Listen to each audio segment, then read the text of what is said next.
안녕하세요. 광우입니다. 부처님의 성도제의를 맞이하여 부처님의 성도 이야기에 대해서 짤막한 이야기를 나눠볼까 합니다. 성도란 무엇일까요? 성도, 이룰성, 길도, 도를 이루다, 도를 완성하다라는 뜻입니다. 도를 이루다라는 뜻은 깨달음을 이루다, 깨달음을 완성하다라는 의미가 되겠습니다. 깨달음이란 무엇일까요? 불교에서는 완전한 깨달음을 얻으신 분을 부처님이라고 부릅니다. 완전한 깨달음을 성취하신 분을 부처님이라고 부릅니다. 부처님이란 표현 많이 들어보셨죠? 그러면 완전한 깨달음을 이루신 분을 부처님이라고 부르는데 부처란 무슨 뜻일까요? 부처란 인도 산스크리트어로 붓다라고 부릅니다. 많이 들어보셨죠? 붓다. 붓다란 우리말로 해석하자면 눈을 뜬 자, 깨달음을 얻은 자라는 뜻입니다. 눈을 뜬 자를 붓다라고 부릅니다. 눈을 떴다는 것이 무슨 뜻일까요? 우리 모두 다 육신의 눈은 뜨고 있지만 마음의 눈은 어둡습니다. 그래서 마음의 눈을 활짝 뜨신 깨달음을 얻으신 거룩한 분을 붓다라고 부릅니다. 이 붓다라는 단어가 우리나라에서는 부처님이라고 부르고 있습니다. 이 세상에서는 헤아릴 수 없는, 인간의 생각으로는 도저히 헤아릴 수 없는 세 가지가 있다고 합니다. 첫째는 이 세상에 있는 모든 중생의 숫자는 헤아릴 수가 없다고 합니다. 우리가 살고 있는 이 지구뿐만이 아니라 이 지구를 포함해서 이 우주에 살고 있는 모든 존재들, 모든 중생들, 더 나아가 지옥, 악귀, 축생, 아슈라, 인간, 천상, 이 윤회 세상에 있는 모든 중생들의 숫자는 인간의 의식으로는 도저히 헤아릴 수가 없이 굉장히 많다고 합니다. 그리고 사람의 인식으로 헤아릴 수 없는 두 번째는 이 중생들이 살아가고 있는 이 우주 공간은 그 처음과 끝을 도저히 헤아릴 수가 없다고 합니다. 우주는 너무나 무한해서 인간의 인식으로는, 사람의 의식으로는 도저히 헤아릴 수가 없다고 합니다. 그리고 마지막 세 번째, 사람이 헤아릴 수 없는 가장 놀랍고도 신비로운 것이 있다면 바로 부처님의 깨달음이라고 합니다. 부처님의 깨달음은 도저히 인간으로서는, 사람으로서는 그 끝을 헤아릴 수가 없다라고 경전에 나오고 있습니다. 그래서 사람의 인식으로는 헤아릴 수 없는 세 가지가 있다. 첫째, 중생들의 숫자를 도저히 헤아릴 수가 없다. 둘째, 중생들이 살아가고 있는 이 우주 공간을 헤아릴 수가 없다. 셋째, 부처님의 깨달음은 도저히 헤아릴 수가 없다. 그래서 이 세 가지는 오직 부처님께서만이 모든 것을 꿰뚫어 볼 수 있다고 말씀하셨습니다. 그래서 이와 같이 모든 것을 꿰뚫어 보시는 부처님께서는 과거에도 수많은 부처님들께서 세상에 출현하셨고 미래에도 수많은 부처님들께서 이 세상에 출현하신다고 합니다. 불교를 잘 모르시는 분들은 부처님 하면 2600여 년 전 인도의 카필라국이라는 작은 나라의 시다르타 왕자로 태어나 머리를 깎고 출가하여 깨달음을 얻은 석가모니 부처님 한 분만을 생각하는 경우가 있는데 절대 그렇지 않습니다. 2600여 년 전 세상에 출현하신 역사적인 인물로서의 석가모니 부처님도 계셨지만 우리 불교 교리에서는 과거에도 헤아릴 수 없는 수많은 부처님이 이 세상에 나타나셨고 미래에도 앞으로 헤아릴 수 없는 수많은 부처님들께서 이 세상에 출현하시고 나타나신다고 합니다. 그 언제까지 부처님이 세상에 나타나실까요? 세상에 있는 모든 중생들이 제도되는 그날까지, 세상에 있는 모든 중생들이 성불하는 그날까지 부처님께서는 이 세상에 끊임없이 나타나시고 출현하신다고 합니다. 근데 많은 분들이 한 가지 꼭 알아두셔야 될 불교의 세계관이 있습니다. 우리가 이 지구에 살아가면서 우리 인류의 시작이 이 지구에서만이 시작되었다라고 믿고 계시는 분들이 있겠지만, 불교의 세계관, 불교의 우주관은 그렇지가 않습니다. 이 지구 이전에도 또 다른 지구가 있었고, 이 우주 이전에도 또 다른 우주가 있었다고 합니다. 지금 우리가 살고 있는 이 지구가 사라지고 난 뒤에도 또 다른 지구가 나타날 것이고, 지금 우리가 살고 있는 이 우주가 통째로 사라지고 난 뒤에도 다시 새로운 우주가 생긴다고 합니다. 언제까지? 중생들이 윤회하는 그날까지 끊임없이 이 우주와 중생들이 살아가는 세상은 끊임없이 새로 만들어지고 나타나고 사라지는 것을 반복한다고 합니다.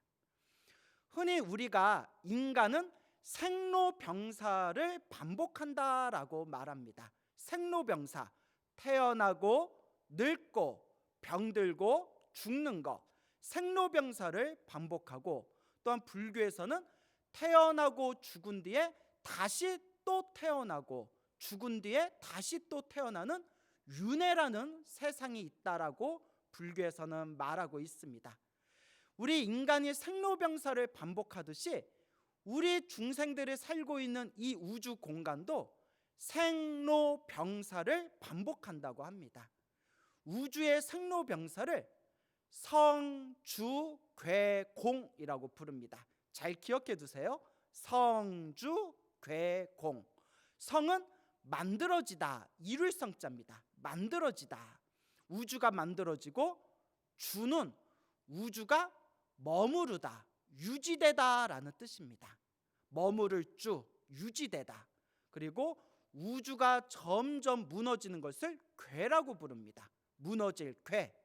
그 우주가 완전히 사라져서 허공같이 텅텅 비어버리며 그것을 공이라고 부릅니다. 즉 우주가 만들어지고, 성, 우주가 유지되고, 주, 우주가 무너지고, 괴, 우주가 허공과 같이 텅텅 비게 된다. 그게 바로 공입니다. 성주괴공. 그런데 우주가 다 무너지고 사라져서 텅텅 비고 난 뒤에 또다시 무한의 시간이 지난 뒤에 새로운 우주가 또 만들어지고, 그 우주가 언젠가는 사라지고, 또 그 우주가 또 새로 만들어지면서 이 지구와 같이 중생들이 살아가는 수많은 별들이 펼쳐진다고 합니다. 그래서 이와 같이 이 우주 이전에도 수많은 부처님이 세상에 출현해서 중생들을 제도하셨고, 앞으로 미래 세상에도 수많은 부처님들께서 끊임없이 출현하셔서 중생들을 제도하신다고 합니다. 언제까지? 모든 중생이 제도되는 그날까지 이 세상에는 부처님께서 끊임없이 나타나시고 출현하신다라고 부처님의 가르침에서 설명하고 있습니다. 그러면 지금 우리 중생들이 살아가는 이 시대에 대표하시는 부처님이 누구시냐? 바로 석가모니 부처님이십니다. 석가모니. 석가라는 뜻은 부처님께서 석가족이라는 출신입니다.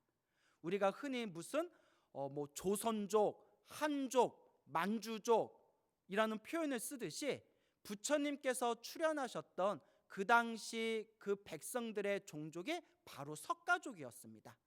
그리고 모니라는 뜻은 성자라는 뜻입니다. 석가모니 하면 석가족에서 출현하신 성자라는 뜻입니다. 그래서 2600년 전 이 시대에 출현하셨던 역사적인 인물로서의 부처님께서 바로 석가모니, 석가족에서 출현하신 성자, 석가모니 부처님이 되겠습니다.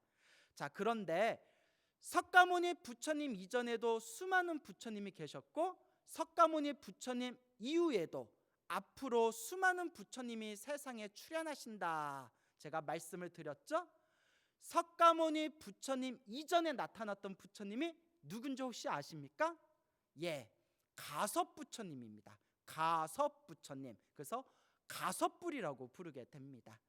그러면 석가모니 부처님 이후에 미래에 오실 부처님이 누구죠? 자, 다들 알고 계시죠? 예, 바로 미륵 부처님이십니다. 미륵 부처님. 그래서 석가모니 부처님 이전에도 가섭 부처님을 포함해서 수많은 부처님들이 세상에 계셨고, 앞으로 석가모니 부처님 이후에 미래 세상에 미륵 부처님이 출현하시고, 그 이후에도 수많은 부처님들이 앞으로 세상에 출현하신다고 합니다.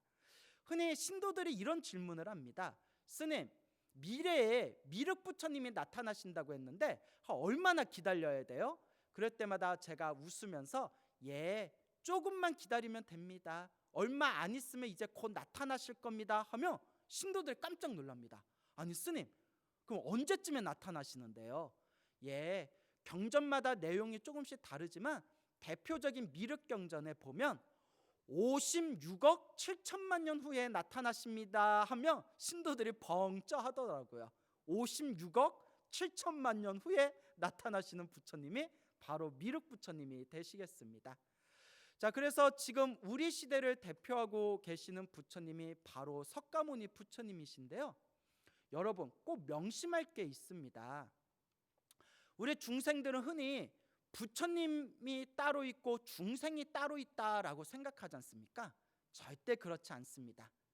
이 세상에 출현하셨던 모든 과거의 부처님과 앞으로 미래에 출현하실 모든 부처님들께서는 우리 중생들하고 원래 똑같은 존재였다고 합니다.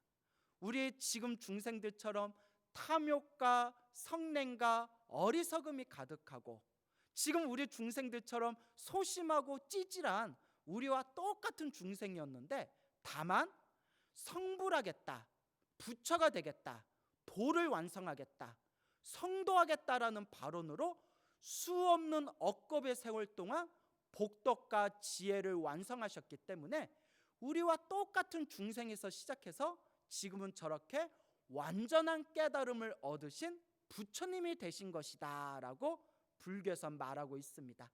그러니까 저 위대하신 부처님과 우리 찌질한 중생의 사실 그 시작은 전혀 차이가 없었습니다. 우리의 근본 스승이신 석가모니 부처님도 원래는 우리와 똑같은 탐욕과 성냄과 어리석음이 가득했던 분이셨다. 하지만 스스로 성불하겠다는 강력한 원력을 가지고 수없는 윤회의 시간 동안 닦고 꾸준히 닦았기 때문에 저렇게 위대한 부처님이 되신 것이고, 우리는 수없는 억겁의 윤회 동안 맨날 딴짓하고 욕심부리고 욕망에 휩쓸리면서 살았기 때문에 아직도 윤회 세상에서 이 모양 이 꼴로 살고 있을 뿐이다. 사실 부처님과 우리 중생은 본래 똑같은 시작에서 우리가 함께 걸음을 발맞추어 나갔던 존재였을 뿐이고, 부처님과 중생은 원래 차별이 없던 존재였다라는 것을 꼭 명심하시길 바랍니다. 근데 이 석가모니 부처님께서도 수없는 과거 전생에는 우리와 똑같은 중생이었다고 했지 않습니까? 근데 석가모니 부처님께서 처음 부처가 되고자 원력을 세웠던 때가 언제인고 하면, 자, 지금부터 잘 들어보세요. 수없는 과거 전생에 이 우주 이전에 또 다른 우주가 있었던 시대, 인간의 인식으로는 헤아릴 수 없는 또 다른 머나먼 과거 전생에 그 시대에 어느 부처님이 계셨는데, 그 과거에 있었던 부처님의 명호도 석가모니 부처님이라고 불렸다고 합니다. 그러니까 지금의 석가모니 부처님하고 이름이 똑같았던 부처님이 머나먼 과거 전생에도 계셨던 겁니다. 머나먼 과거 전생에 계셨던 석가모니라는 이름을 가지신 부처님께서 계셨는데, 이 부처님의 수제자 중에 아난이라는 스님이 있었다고 합니다. 당신의 제자였던 아난 스님에게 석가모니 부처님께서 이렇게 말씀을 하십니다. 아난이여, 아난이여, 내가 등줄기가 너무나 아프구나. 등에다가 바를 기름이 필요하다. 가서 신도집에서 기름을 좀 얻어올 수 있겠느냐라고 부처님께서 부탁을 합니다. 그래서 아난스님께서 부처님 등에 발라드릴 기름을 구하기 위해서 마을에 내려가게 됩니다. 마을에 싹 내려왔을 때 때마침 그 마을에 불심이 깊은 광치라는 이름의 남자가 있었다고 합니다. 이 광치라는 이 남자, 이 광치라는 거사님이 아난스님이 마을에 내려온 것을 보고 광치가 아난스님에게 질문을 합니다. 아니 스님, 어쩐 일로 탁발 시간이 아닌데도 오늘 이 시간에 웬일로 마을에 내려오셨습니까? 라고 질문을 드리니까 아난스님이 이렇게 대답합니다. 우리 석가모니 부처님께서 등줄기가 뻐근하신데 기름을 좀 발라드려야 되는데 기름을 얻으러 왔습니다. 그때 광치라는 이 거사가 그 자리에서 펄쩍 뛰면서 너무나 기뻐하는 겁니다. 아이고 스님, 그렇지 않아도 저한테 아주 좋은 최상품의 기름이 있습니다. 제가 이 기름을 아주 아끼던 기름인데 이걸 부처님께 공양 올리고 싶습니다. 스님, 너무나 잘 됐습니다. 제가 이 기름을 부처님께 공양 올릴 수 있도록 저에게 기회를 주십시오. 그래서 아난스님이 광치거사와 함께 기름을 들고 석가모니 부처님께서 계시는 처소로 가게 됩니다. 그때 석가모니 부처님께서 광치가 가져온 그 기름을 보면서 광치의 그 아름다운 마음을 알아보시고는 광치에게 특별히 부탁을 하십니다. 광치여, 그대가 가져온 기름으로 직접 내 등에다가 기름을 발라주시오. 이거는 굉장한 영광입니다. 원래 우리 부처님의 가르침에는 일반 속인들이 이 스님이나 부처님의 몸에 함부로 손을 댈 수가 없습니다. 그런데 부처님께서 직접 광치에게 이 부처님의 몸, 부처님의 등줄기에다가 기름을 발라주십시오라고 직접 부탁을 하셨으니 제가 신자에게 있어서는 엄청난 영광이 되겠죠. 그래서 이 광치거사가 정성껏 기름을 부처님 등에다가 발라드립니다. 부처님께서 그때 편안한 표정을 지으시면서 광치에게 크게 칭찬을 하십니다. 부처님의 거룩한 칭찬을 들은 광치가 마음에서 기쁨과 마음에서 환희심이 막 복받쳐 오릅니다. 그러면서 그 자리에서 눈물을 흘리면서 석가모니 부처님과 수많은 제자들 앞에서 무릎을 꿇고 합장하면서 다음과 같이 서원합니다. 거룩하신 부처님이시여, 거룩하신 석가모니 부처님이시여, 제 마음이 너무나 기쁩니다. 제 마음이 너무나 기쁩니다. 제가 지금 이 순간 원력을 세우겠습니다. 저는 반드시 미래 세상의 부처가 되겠습니다. 반드시 제 눈앞에 있는 석가모니 부처님과 똑같은 거룩한 부처님이 되겠습니다. 제가 머나먼 미래 세상에 제가 성불하게 되었을 때, 부처가 되었을 때, 그때 저의 이름도 석가모니 부처라고 이름 불리게 될 것입니다. 저의 원력을 받아주십시오라고 간절하게 서원을 세웠을 때, 그때 과거의 부처님이셨던 석가모니 부처님이 크게 기뻐하고 크게 환한 미소를 지으면서 광치에게 다음과 같이 말씀하십니다. 광치여, 그대의 서원은 반드시 이루어질 것이다. 머나먼 미래 세상에 그대는 저 사바세계 남선부주에서 성불을 하게 될 것이고, 그때 그대의 명호는 석가모니 부처님이라고 이름 불리게 될 것이다 라고 수기를 내려주십니다. 그래서 지금의 석가모니 부처님께서 석가모니라는 이름을 가지게 된 이유가 수많은 과거 정생의 광치라는 거사였을 때, 그때 당신이 모시던 광치거사가 모시던 석가모니 부처님의 등줄기에 기름을 발라드리고 성불하겠습니다 라고 서원을 세운 그 인연 공덕으로 이번 생에 2600년 전에 이 시대에 석가모니라는 이름의 부처님으로 세상에 나투시게 되었다라는 그런 불교 설화가 경전에서 전해지고 있습니다.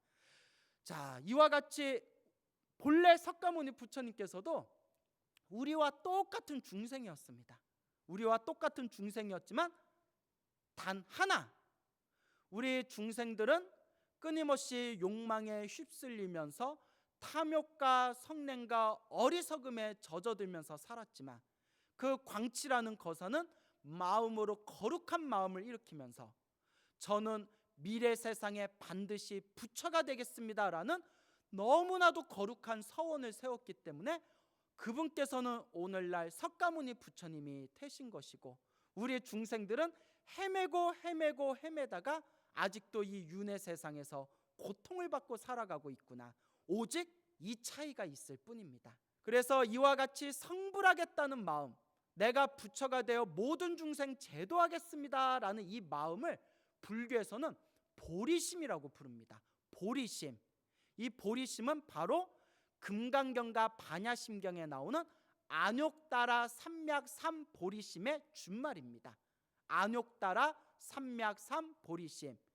위없는 완전한 최상의 깨달음을 얻겠다, 내가 성불하겠다, 내가 부처가 되겠다, 내가 도를 이루겠다, 성도하겠다라는 그 거룩한 마음, 내가 부처가 되어 모든 중생 제도하겠습니다라는 그 거룩한 마음을 바로 보리심이라고 부르게 되는 것입니다.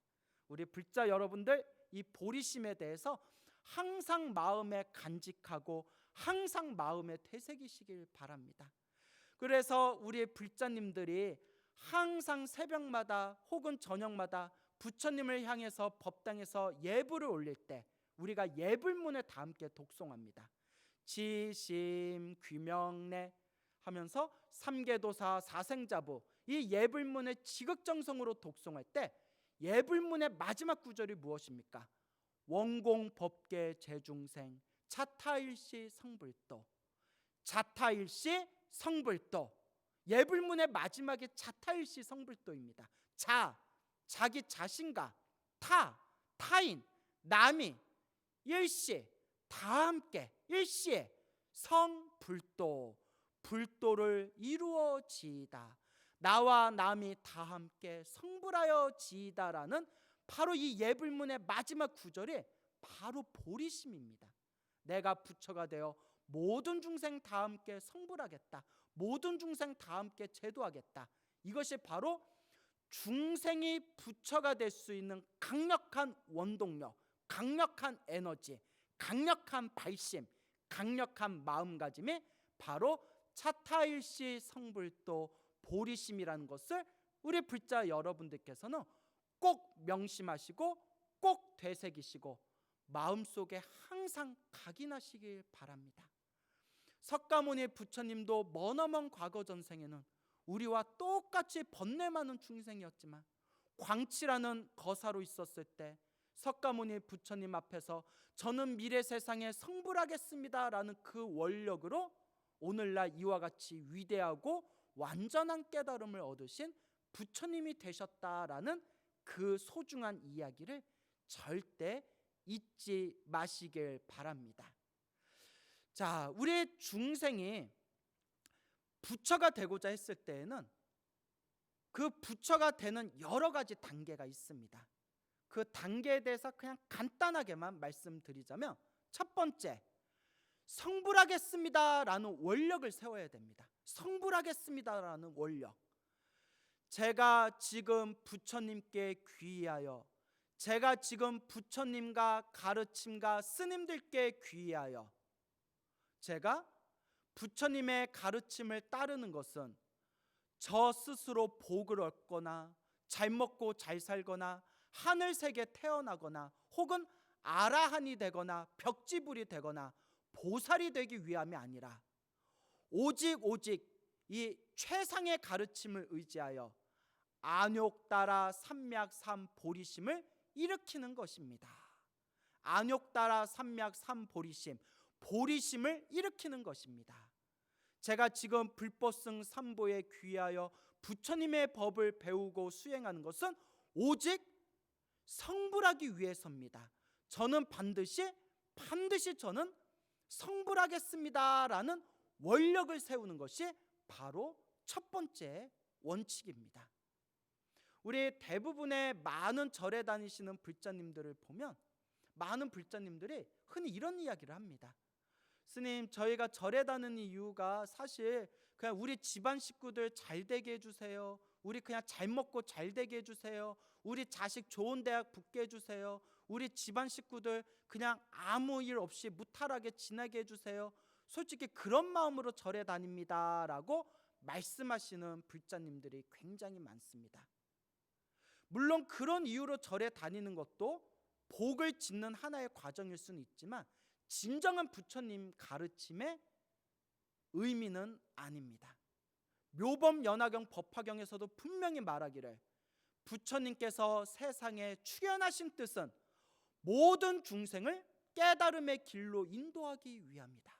모든 중생을 성불시키기 위함이다. 모든 중생을 부처로 만들기 위함이다 라고 분명히 말씀하고 계십니다.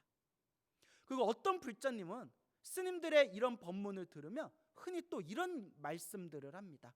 스님, 우리들 같이 보잘것없는 중생이 어떻게 부처가 되겠어요? 스님, 저같이 어리석고 미련하고 저같이 욕심 많은 중생이 어떻게 부처가 되겠다고 서원을 세울 수 있겠습니까? 아우, 저희는 감히 그렇게 하지 못합니다. 아닙니다, 여러분. 불교에서 수행을 방해하는 가장 큰 요소 중에 하나가 교만심이 있습니다. 내가 잘났다라는 교만심이 있고, 또 반대로 불교를 수행할 때 가장 수행을 장애하는 요소 중에 하나가 나는 못났다라고 자기를 낮추는 마음도 불교를 수행하는 데 큰 장애가 된다고 합니다.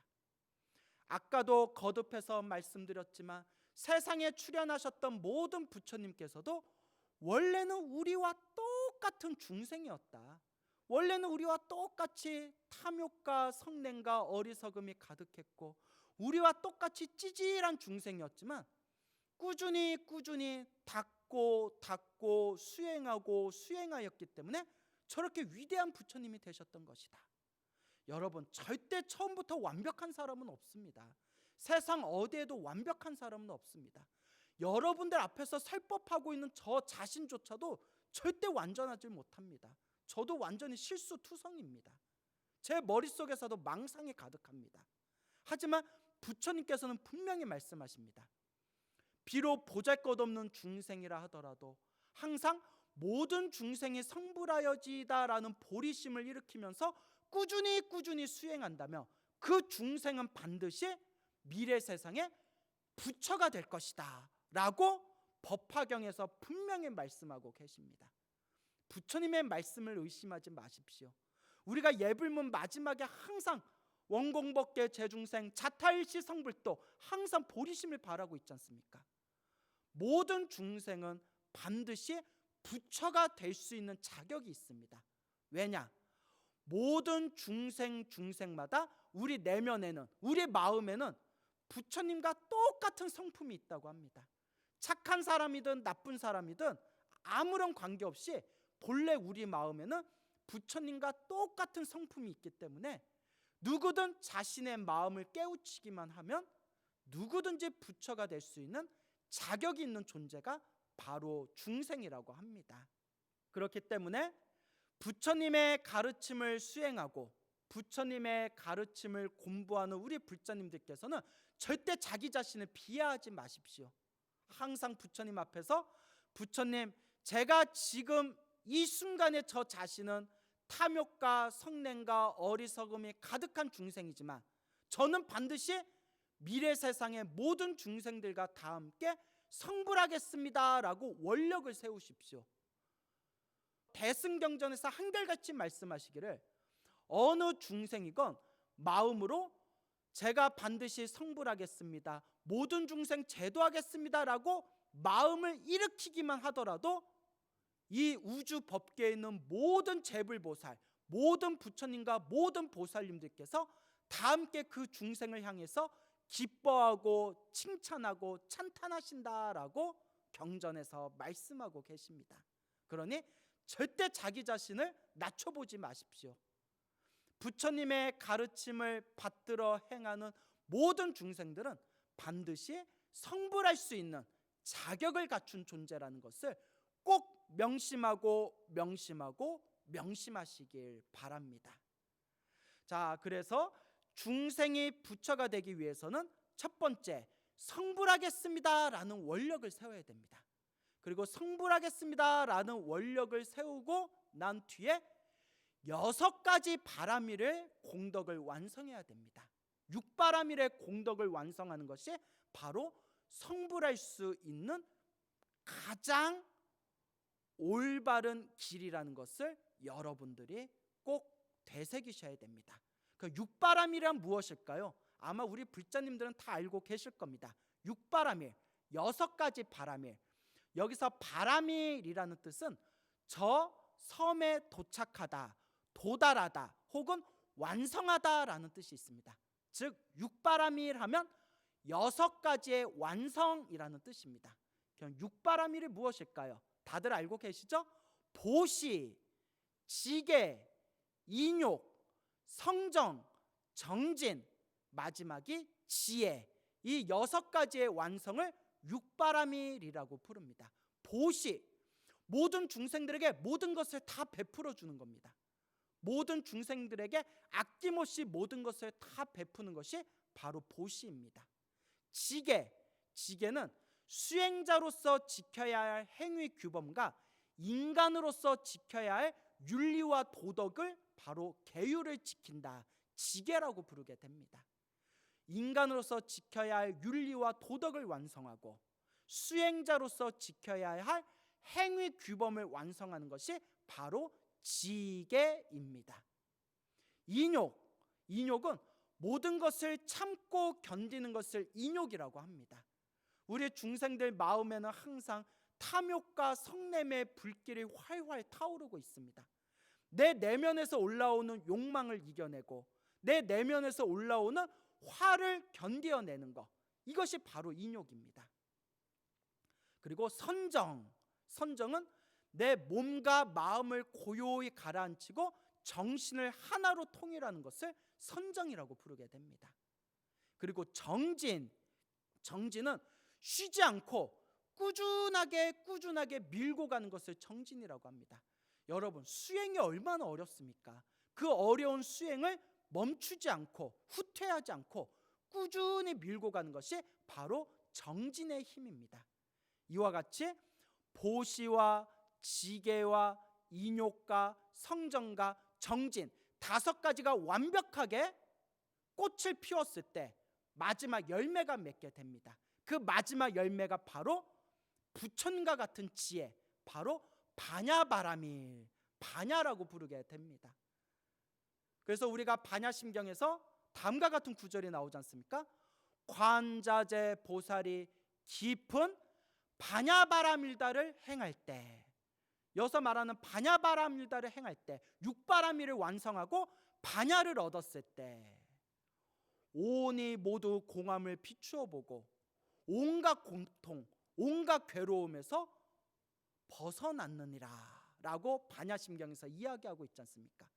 우리 중생이 보시와 지계와 인욕과 선정과 전진과 지혜라는 6바라밀을 완벽하게 완성했을 때 우리는 그 6바라밀을 완성한 그 수행자를 복덕과 지혜를 완벽하게 갖추신 분, 지혜와 자비를 완벽하게 성취하신 분, 복덕과 지혜와 자비와 신통을 완벽하게 구족하신 분, 바로 붓다, 부처님이라고 부르게 되는 것입니다.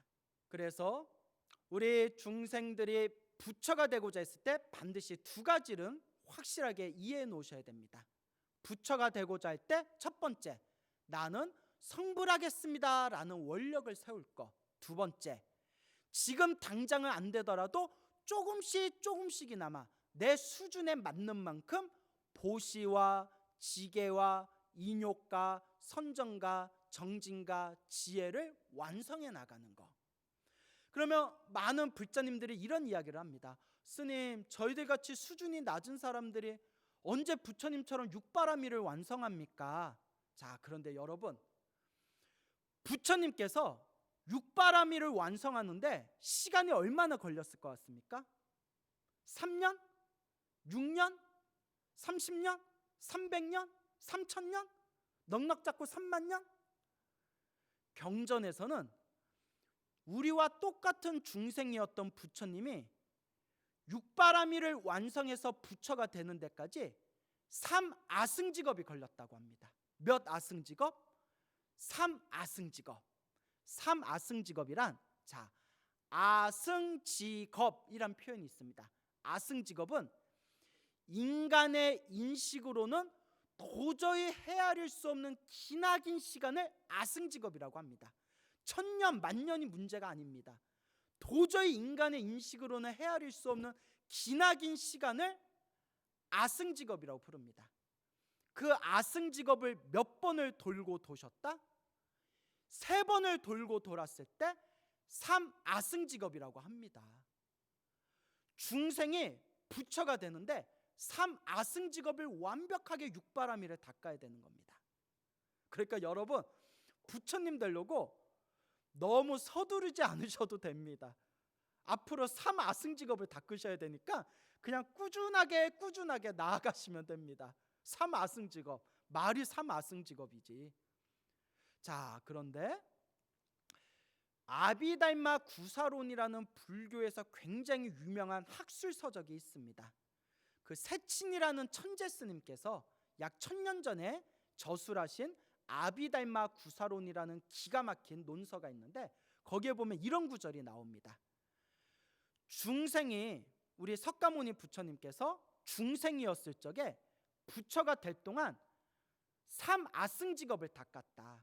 3아승직업을 닦았는데, 자, 지금부터 잘 들어두세요.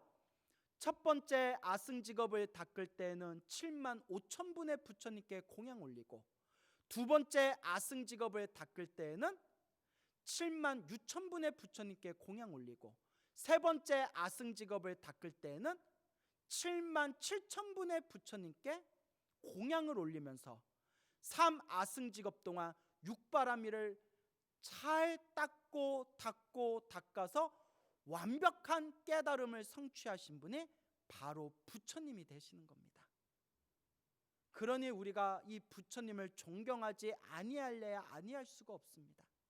수없는 억겁의 윤회 동안, 3아승직업이라는 그 거대한 윤회의 흐름 동안 오로지 성불하겠습니다, 모든 중생 제도하겠습니다, 모든 중생 제도하겠습니다, 반드시 모든 중생과 다 함께 성불하겠습니다 라는 마음으로 꾸준히 닦아서 지금의 저와 같이 위대한 부처님이 되셨다라는 것을 꼭 명심하시길 바랍니다. 그래서 이와 같이 3아승직업을 다 닦으신 뒤에 마지막 성불하기 직전에, 만약에 이번 생에 내가 성불을 한다면 이번 생 성불하기 직전에 바로 전생을, 성불하기 전에 마지막 그 전생을 우리가 일생보처라고 부릅니다. 뭐라고 부른다고요? 일생보처. 그러니까 성불하기까지 한 생이 남았다라는 뜻입니다. 성불하기까지 한 생이 남았다. 그걸 이제 일생보처라고 하는데, 세상에 있는 모든 부처님께서는 다음 생의 마지막 성불을 앞두고 3아승직업을 닦은 뒤에 마지막 다음 생 성불하기까지 한 생을 놔두고 일생보처였을 때 마지막 대기실에서 휴식 시간을 갖는다고 합니다. 모르고 계셨죠? 마지막 대기 시간에 휴식 시간을 갖는데, 그 대기실이 어딜까요? 에버랜드? 도솔천 내원궁입니다. 여러분, 미래에 미륵부처님이 세상에 출현하시지 않습니까? 미륵부처님께서 지금 머무르고 계시는 대기실이 바로 도솔천 내원궁에서 미륵보살이라는 이름으로 일생보처로 지금 대기하고 계시는 겁니다. 그리고 다음 생에 56억 7천만 년 후에 미륵부처님으로 세상에 나타나시는 거죠. 그와 같이 석가모니 부처님께서도 2600년 전에 이 세상에 출현하시기 바로 전생에 도솔천 내원궁의 대기실에서 머무르고 계셨다고 합니다. 그러면 석가모니 부처님께서 도솔천 내원궁에 머무르고 계실 때, 그때 일생보처로서의 보살님 이름은 뭐였을까요? 아마 알고 계신 분들도 계실 겁니다. 바로 호명보살이라고 합니다. 어디서 들어보셨죠? 호명보살. 그래서 우리와 똑같은 중생이었던 광치라는 거사가 저는 성불하겠습니다, 저는 미래 세상에 석가모니라는 이름의 부처가 되겠습니다 라고 서원을 세우고, 그리고 삼아승직업 동안 이 6가지 육바라밀을 완성하여 마지막 일생보처, 마지막 성불까지 한 생을 남겨두고 저 도솔천 내원궁에서 호명보살이라는 이름으로 대기실에서 대기기간을 갖게 됩니다.